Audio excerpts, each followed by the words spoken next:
সুপ্রিয় শিক্ষার্থী, শিমুল টিউটোরিয়ালে তোমাকে সদর সম্ভাষণ। আজকে আমাদের আলোচনার বিষয় হচ্ছে এইচএসসি আইসিটি বইয়ের চ্যাপ্টার 3 অর্থাৎ সংখ্যা পদ্ধতি ও ডিজিটাল ডিভাইস অধ্যায়ের 5 নম্বর পর্ব। তো আজকের পর্বে আমরা আলোচনা করব কিভাবে কোনো বাইনারি সংখ্যাকে দশমিক সংখ্যায় রূপান্তর করা যায়।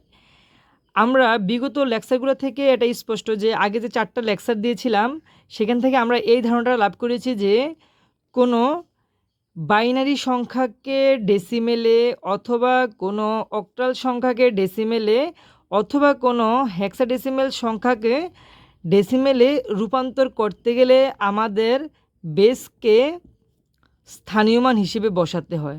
স্থানীয় মান হিসেবে বসাতে হয়। স্থানীয় মান হিসেবে বসাতে হয়। তাহলে বিষয়টা হচ্ছে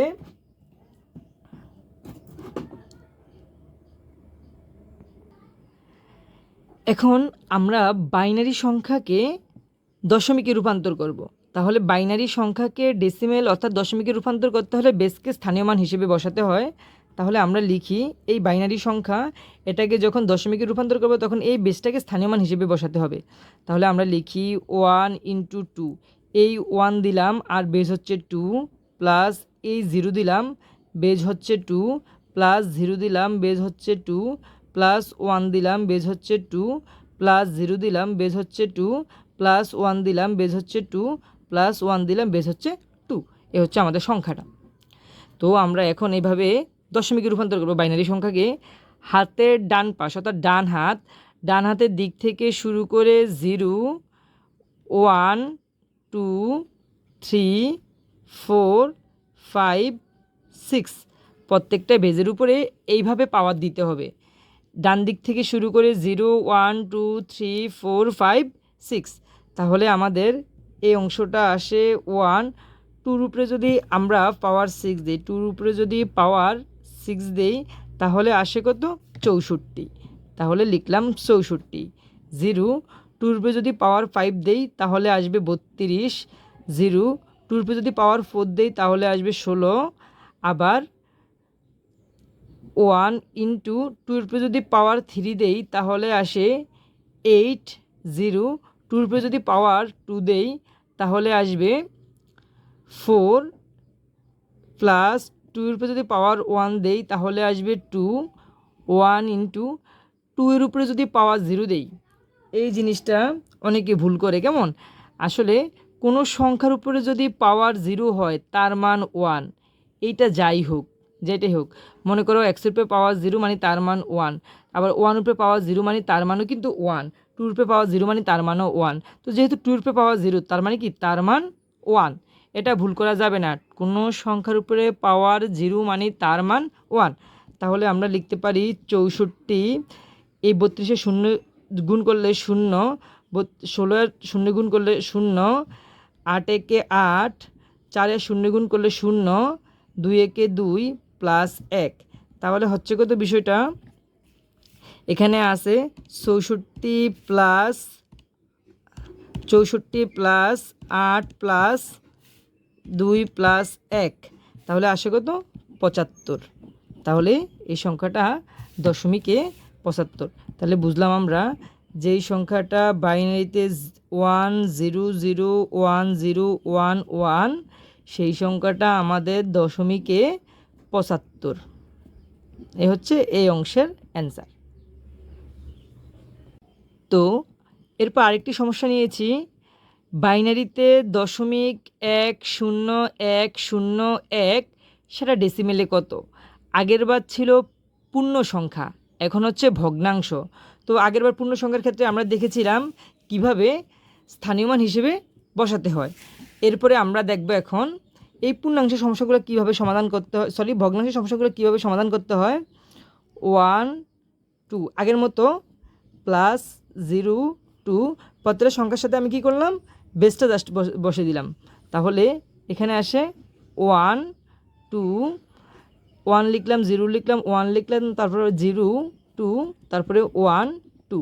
তো লক্ষণীয় বিষয়, আগেরবার আমরা ডান দিকের এখান থেকে 0 দিয়ে শুরু করে একদম শেষ পর্যন্ত এসেছিলাম। প্রত্যেকটা বেজের উপরে 0, 1, 2, 3 এভাবে দিয়েছিলাম। যখন ভগ্নাংশ হবে সেক্ষেত্রে ঘটনাটা উল্টা ঘটবে।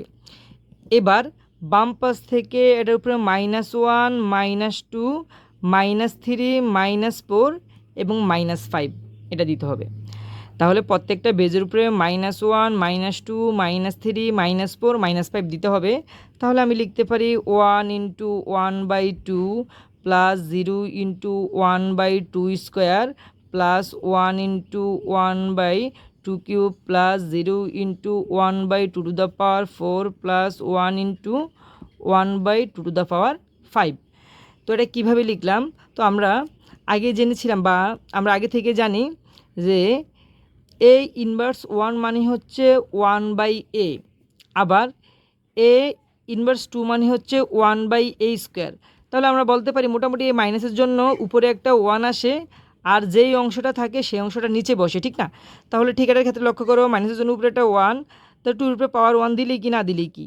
তারপরে আবার এই জায়গায় মাইনাসের জন্য উপরে 1, নিচে 2 স্কোয়ার, 1 মাইনাসটার জন্য উপরে 1, নিচে 2 কিউব। তো এভাবে লিখলাম। তো লেখার পরে এইবার আমি যদি ক্যালকুলেশন করি, 1কে ভাগ দেই 2 দ্বারা, 1কে যদি 2 দ্বারা ভাগ দেই তাহলে আসে কত? 0.5। তাহলে 1 × 0.5 প্লাস 0, যেহেতু 0-র সাথে এই সংখ্যাটা গুণ হচ্ছে তার মানে কি 0, তারপরে প্লাস 1 × এবার 1কে যদি আমি ভাগ দেই 2 কিউব দ্বারা তাহলে কত আসে? 0.125। তারপরে আবার এই অংশটা কি আসে? 0 আসে, ঠিক না? তাহলে 0, এরপরে প্লাস 1 × এবার যদি 1কে ভাগ দেই 2⁵ দ্বারা, 2⁵ তাহলে কত আসে?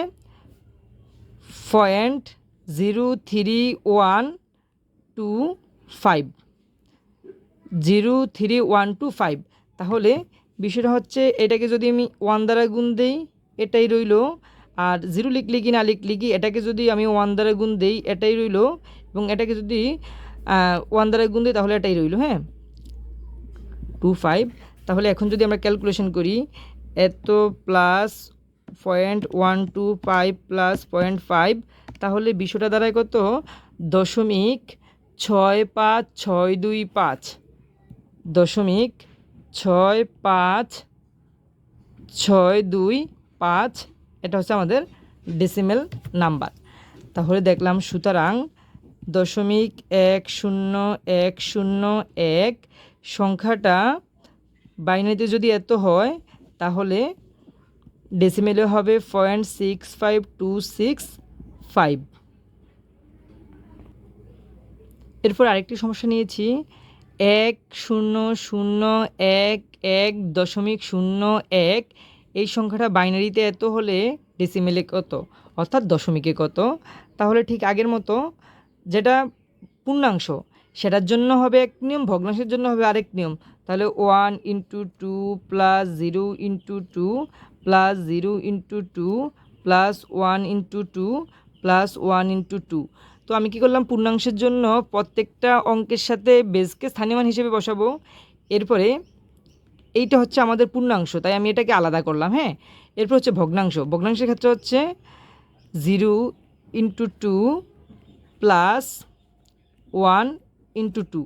তো আমাদের পূর্ণাংশ যেহেতু এই ব্র্যাকেটের অংশটা, তাহলে পূর্ণাংশের ক্ষেত্রে কি জানি, আমাদের ডান পাশের বেসটার উপরে পাওয়ার 0 দিয়ে এভাবে কি করতে, এক এক করে বৃদ্ধি করতে হবে, 3, 4। আর এটার ক্ষেত্রে কি হচ্ছে, উল্টো নিয়ম, ঠিক না? এই দিক থেকে -1 -2 এভাবে যাবে। তাহলে বিষয়টা হলো 1 × 2⁴ মানে হচ্ছে 16 প্লাস, এখানে 0-র সাথে যখন এই সংখ্যা গুণ হবে 0 হয়ে যাবে, 0-র সাথে যখন এই সংখ্যা গুণ হবে 0 হয়ে যাবে, আর 1 2 2 প্লাস 1 × আমরা আগেও বলেছিলাম কোনো কিছুর উপরে পাওয়ার 0 মানে তার মান 1, প্লাস এখানে এটা গুণ দিলে 0 হয়ে যাবে, প্লাস এইটা লেখা যায় 1 × 1/2 স্কোয়ার। তাহলে লিখতে পারি 16 + 2 + 1। আর এই দিকে হচ্ছে যদি আমরা 1কে 4 দ্বারা ভাগ দেই তাহলে আসে কত, 19.25। তাহলে এইটাকে টোটাল লিখতে পারি আমি 16 আর 2 18, 18 1 19, 19 আর যদি তার সাথে 0.25 যোগ করি তাহলে কত 19.25। এই হচ্ছে আমাদের প্রদত্ত ডেসিমেল বা দশমিক নাম্বার। তো সবাইকে অনেক অনেক ধন্যবাদ সম্পূর্ণ ভিডিওটা মনোযোগ দিয়ে দেখার জন্য। যারা আমার চ্যানেলটি এখনও সাবস্ক্রাইব করেনি তারা অবশ্যই সাবস্ক্রাইব করে নিবে এবং পাশে থাকা বেল আইকনটি বাজিয়ে দিবে।